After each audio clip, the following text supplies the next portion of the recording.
All right, in this video, we're going to go over this open response question. And it involves a differential equation. It's going to have you analyze it, make a slope field, do Euler's method, etc. So the first thing we got to do is make a slope field for this differential equation.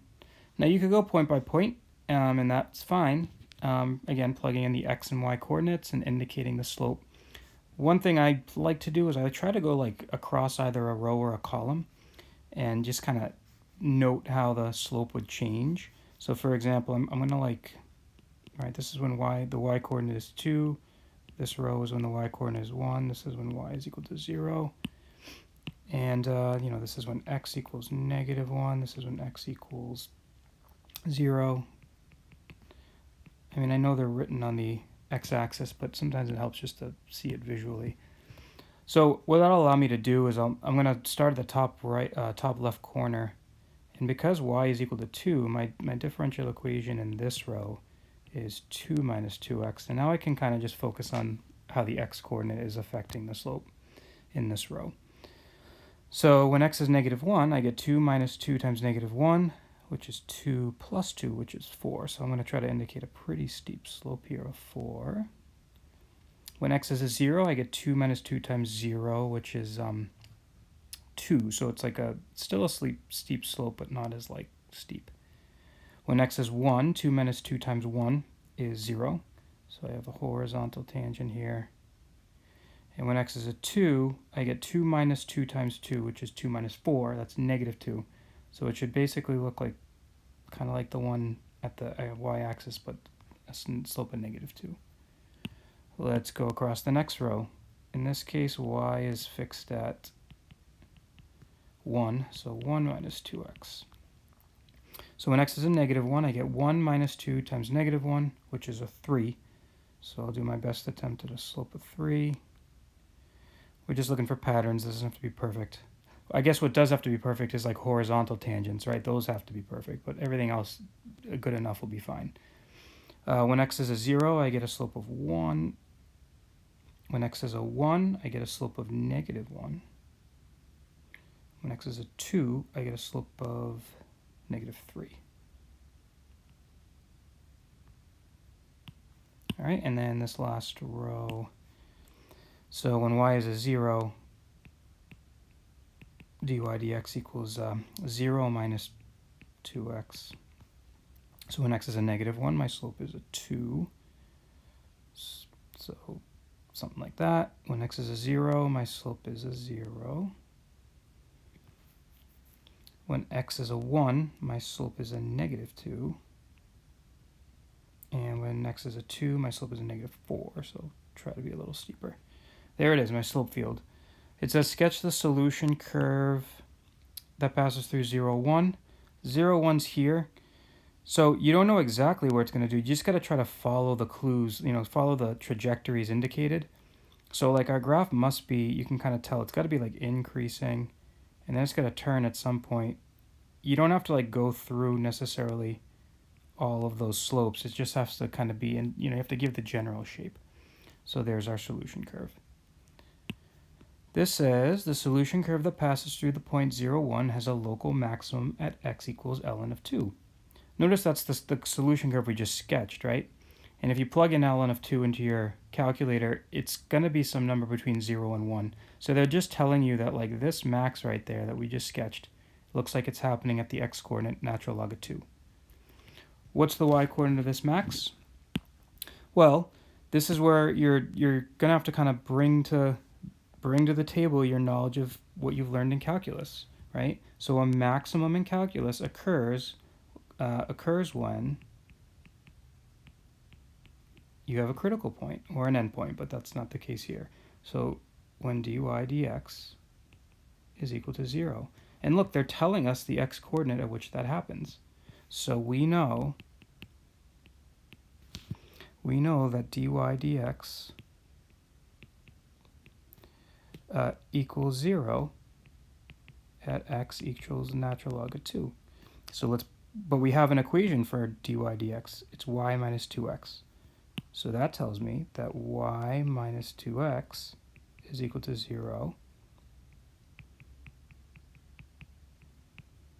Now if I plug in ln of 2, I get y minus 2 ln of 2 equals 0, so that y coordinate is 2 ln of 2. Now I'm going to riff on this and throw in another question here. Notice up here there's like another place where there's a horizontal tangent, right? Up here at 1, comma 2. So like there could be some curve that's going up here and has a looks like it has a max at 1, comma 2. But let's say I ask this question.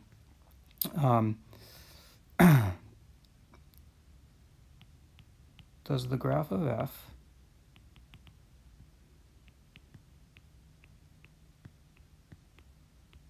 have a max, a min, or neither at x equals, or at the point, let's say at the point 1, comma 2. The reason I'm throwing this in here is because it's a great review of the second derivative test. Now I know in the graph it's pretty obvious that it has a max, but that's not going to give you credit. You have to indicate that you know the second derivative test. So you have to use a second derivative test to justify this. The second derivative test says you need to show that the first derivative is 0. That means you've got a horizontal tangent.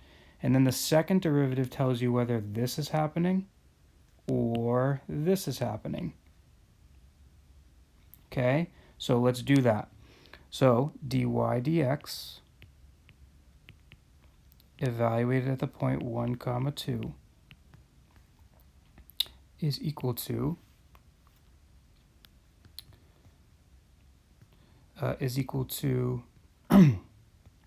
y minus 2x.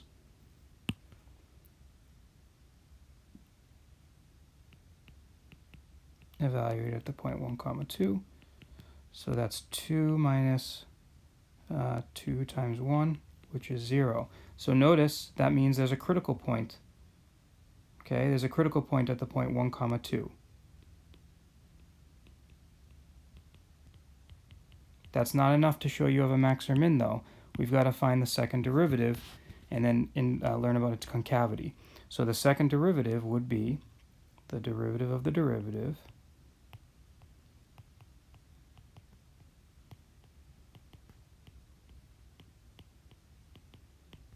we're going to use implicit differentiation, so the derivative of y is just dy dx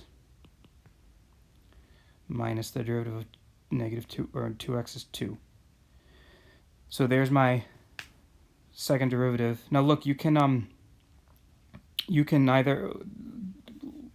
like re-express this in terms of x and y, because dy dx is y minus 2x.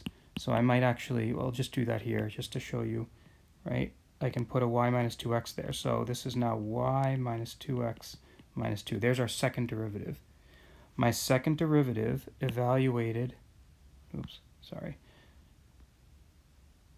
screen issues. My second derivative evaluated at the point 1, 2 will tell me about concavity. It'll tell me which situation I'm in up here on the upper right. So let's save some writing. Evaluated at 1, comma 2. Evaluated at 1, comma 2. Evaluated at 1, comma 2. Evaluated at 1, comma 2. So we plug this in and we get y minus 2x. It becomes 2 minus 2 times 1. That's 0. That's not surprising because that's the dy dx part, which was 0. That's why we're on to this step to begin with. Minus 2. So I get negative 2. So that's less than 0. Okay? So these are the two things you need to show. You need to show dy dx equals 0, and then the second derivative evaluated is negative. And that lets us conclude we are in this case here, the one up here where you've created a max. So your conclusion would be, therefore, a max. So I know that wasn't written as a problem, but it's totally worth going over. You don't need to say by the second derivative test. You've shown the work, okay? Just derivative is 0, second derivative is negative, conclusion. Okay, we got Euler's method here. Okay, we got to use Euler's method. The way Euler's method works is you make a table or at least I make a table. Let's use space better. I like to make like a 4-column table. You've got your point, you've got your derivative, and you've got your change in y, which is dy dx, times the change in x. The point we're starting at is 0, 1. That's what they told us. It says, with 2 steps of equal size, approximate f of negative 0.2. So negative 0.2 is down here. 2 steps of equal size, let's use a different color, 2 steps of equal size, here would be 1 step, and there's another step, okay? That must mean my step sizes are, well, by symmetry, that needs to be negative 0.1. So my step sizes are, right, each of these represents an equal change. It's negative 0.1. So your step size can be positive or negative. Okay, so, but just note that my step size here, okay, delta x is negative 0.1. This is an algorithm, so we just do a process and repeat till we get down to here and we're done. So dy dx, note, let me just write it again here. Dy dx is y minus 2x. Okay, evaluated at the point 0, 1. Well, at 0, 1, you get y minus 2 times 0, which is 1 minus 2 times 0, which is 1. So delta, or change in y, is going to be 1 times delta x. So that's negative 0.1. I'm going to update my old y value by adding negative 0.1. So that gives me 0.9. And now I repeat. So dy dx, maybe I write it out a little bit. So dy dx evaluated at the point negative 0.1 comma 0.9 is equal to 0.9 minus 2 times negative 0.1. So that's 0.9 plus 0.2, which is 1.1. I'm going to update y by doing 1.1, which is dy dx, times a negative 0.1. Multiplying by a tenth moves the decimal, and then it's negative, so it's negative 0.11. Okay, and now I just add that to 0.9, and so 0.9 plus negative 0.11 is 0.79. Done.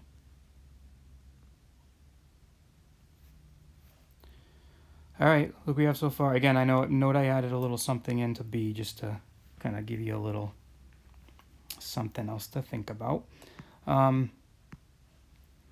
This says find the second derivative in terms of x and y. So I'm just going to note I already did that above, didn't I?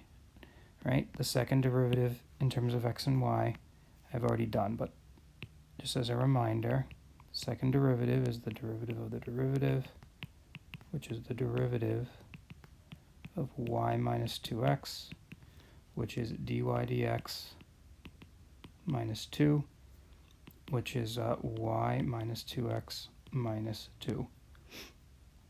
Determine whether the approximation found in part C is less than or greater than f of negative 0.2.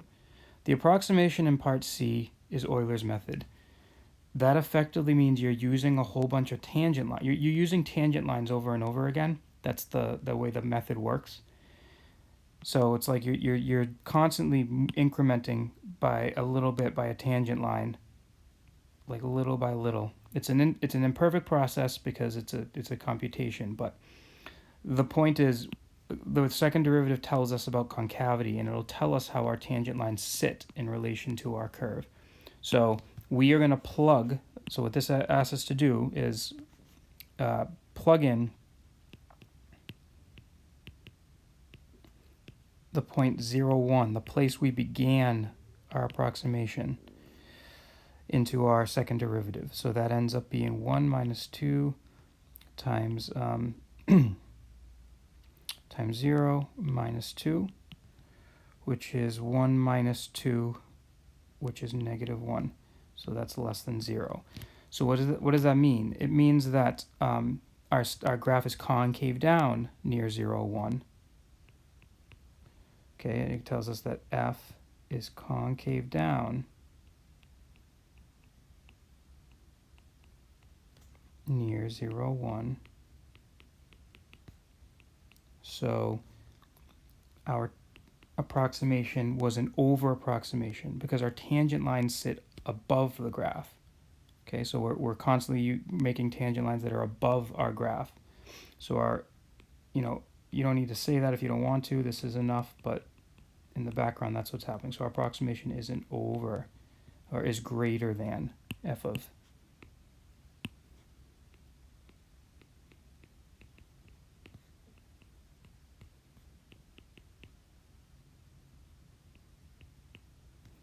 I guess I just noted I went I forgot we're going backwards, right? So we're approximating f of -0.2, but still you'd increment, right? We'd be going this way, like to approximate f of -0.2, but still our tangent lines would be like above our graph, so like our approximation would be up here, would be greater than our curve.